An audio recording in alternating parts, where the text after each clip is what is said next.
누가복음 13장 31절에서 35절까지 말씀입니다.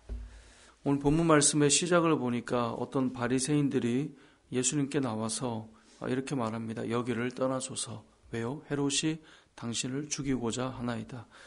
바리새인들은 예수님과 관계가 좋지 않습니다. 그럼에도 불구하고 예수님의 안위를 걱정하는 듯 이들이 예수님께 이 헤롯이 당신을 죽이고자 한다. 여기를 떠나소서라고 말하고 있습니다. 이 말의 의도가 어떤 신학자들은 바리새인들도 예수님에 대해서 걱정하는 사람들이 있었다라고 말하는 사람도 있고, 또 어떤 사람들은 이렇게 말을 함으로 예수님이 그 자리를 빨리 좀 떠나기를 원하는, 왜냐하면 워낙 예수님께서 바리새인들에게 강하게 그들을 가르쳤기 때문에 떠나기를 원하는 의도이다, 이렇게 말하는 사람도 있습니다만, 이 의도가 어떠하든 분명한 것은 예수님께서 이 위험하다라고 하는 것을 좀 알려줌을 통하여 그 자리를 좀 떠나기를 원하는 그런 마음들이 이 안에 있는 것 같습니다. 이 말을 들은 예수님께서 어떤 반응을 하는가? 오늘 본문 32절에 보니까 너희는 가서 저 여우에게 이르되, 여기 여우는 누구일까요? 헤롯 왕이겠죠. 네. 당시에 이 여우라고 하는 이 표현은 사람을 좀 경멸하고 조소를 보낼 때 사용했던 표현이라고 합니다. 그런데 예수님께서 헤롯을 이렇게 표현하고 있는 거예요. 저 여우에게 가서 말하라.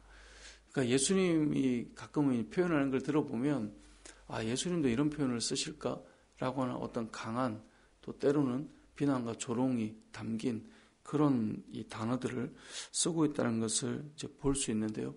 이게 예수님께서 과격한 표현을 쓴다, 이렇게 볼 수도 있지만, 또 한편으로는 이 표현을 통해 예수님께서 무엇을 보여주고자 하는 것을 좀 생각해 보면, 단순히 센 표현이라기보다는 지금 이 당시에 가장 권력과 힘을 가진 사람이 헤롯이란 말이죠. 근데 그 헤롯을 여우라는 이 표현을 통하여서 이 사람을 죽이고 살리는 권세가 마치 헤롯에게 있는 것 같지만 그렇지 않다라고 하는 것을 말씀하고 싶은 것입니다. 오늘 본문에 보면 예수님께서 저 여우에게 이르되 뭐라고 말합니까? 오늘과 내일은 내가 귀신을 쫓아내고 병을 고치다가 제3일에는 완전하여질 것이다. 이게 무슨 말입니까?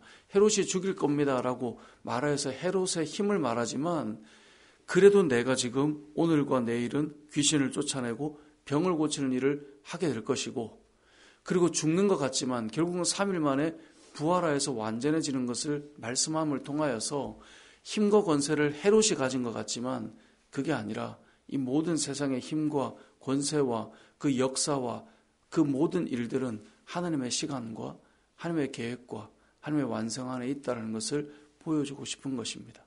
그래서 헤롯을 여우라고 표현할 정도로 하나님의 권세가 있다, 하나님께 권세가 있다, 이것을 지금 말씀하고 싶은 거예요. 이것을 통해 우리가 알 수 있는 것은 무엇입니까? 우리가 어제도 느부갓네살 왕 앞에 선 세 사람을 보았는데, 우리가 세상에 어떤 힘을 가지고 권세를 가진 자들을 우리는 그들이 죽이고 살릴 이 권한이 있다라고 생각할지 모르나 예수님께서는 말씀하시는 거예요. 그 여우에게 가서 말해라. 이 말은 그들에게 권세가 있고 힘이 있는 게 아니라는 거예요. 진정한 역사의 힘과 권세와 시간의 주권자는 하나님이시고, 죽었다가 살아나서 온전하게 되는 것, 이 모든 것을 보면 하나님께 힘과 권세와 능력이 있다는 것을 기억하라. 이것을 우리에게 말씀하고 있는 것입니다. 우리가 이 땅을 살아갈 때 세상의 헤롯과 같은 자가 아니라 이 역사의 주권자와 시간의 주관자는 하나님이시다라고 하는 것을 오늘 말씀을 통해 우리가 보아야 한다는 것입니다. 두 번째로 우리가 기억할 것은, 이러한 상황 속에 예수님께서 말씀하시죠. 예루살렘아 예루살렘아 선지자들을 죽이고 내게 파송된 자들을 돌로 치는 자요. 그러니까 지금 그러한 이 세상의 권세가 힘 있는 것 같지만 이들을 위해서 하나님께서 끊임없이 말씀을 전할 선지자를 보내고 하나님의 그 주권이 무엇인지 알려주고 할 때 그 반대쪽에 있는 사람들을 향해 하나님께서는 어떤 마음을 가지고 있습니까? 돌로 치는 자요, 암탉이 제 새끼를 날개 아래 모음같이 내가 너희의 자녀를 모으려 한 일이 몇 번이냐? 그러나 너희가 원하지 아니하였도다. 애들은 끊임없이 거부하고 돌을 들지만 아버지의 마음은 무엇입니까? 암탉이 제 새끼를 날개 아래에 모음같이. 이게 아버지의 마음이에요. 하나님께서 우리를 향하신 하나님의 마음이에요. 내가 너의 자녀를 모으려 한 일이 몇 번이냐. 또 품으려고 하고 또 품으려고 하고 또 품으려고 하지만 여전히 거부하고 여전히 돌을 들고 여전히 원하지 않는 그들의 모습. 하지만 하나님의 마음 무엇이에요? 끝까지 그들을 품으려 하고 끝까지 또 품으려 하고 그래서 또 사람을 보내고 이게 도대체 몇 번이냐. 무엇을 말합니까? 끊임없이 거부하지만 그래도 끊임없이 하나님께서는 우리를 품으시고 안으시고 보호하시려고 하는 것이 하나님의 마음이시다라고 하는 것을 동시에 우리에게 말씀하고 있습니다.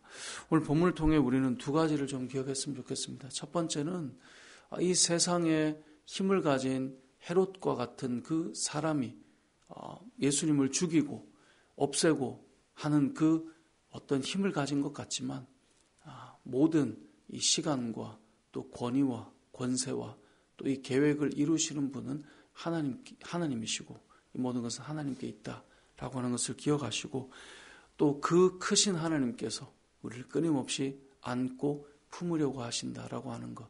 이건 마치 자녀를 양육해본 모든 부모의 마음이 그렇지 않습니까?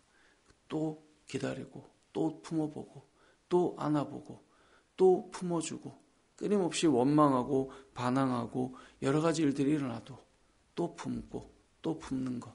이건 뭐 사람이 조금 할지는 몰라도 하나님께서 그 크신 그 권세와 능력의 하나님께서 우리를 또 품으시고 또 품으신다는 것을 기억하시고 우리가 하나님 앞에 또 돌아가고 돌이킬 그런 기회를 주시는 하나님 앞에 우리가 설 수 있어야 된다는 것을 우리가 바라보았으면 좋겠습니다. 그 크신 하나님 앞에 우리가 그 은혜 아래 들어가서 오늘 하루도 하나님의 은혜의 날개 아래 살아가는 우리의 삶이다라는 것을 기억하시고 은혜를 따라 또 감사하며 오늘 하루를 보내는 저와 여러분의 삶이 되시길 주님의 이름으로 축복합니다. 아멘.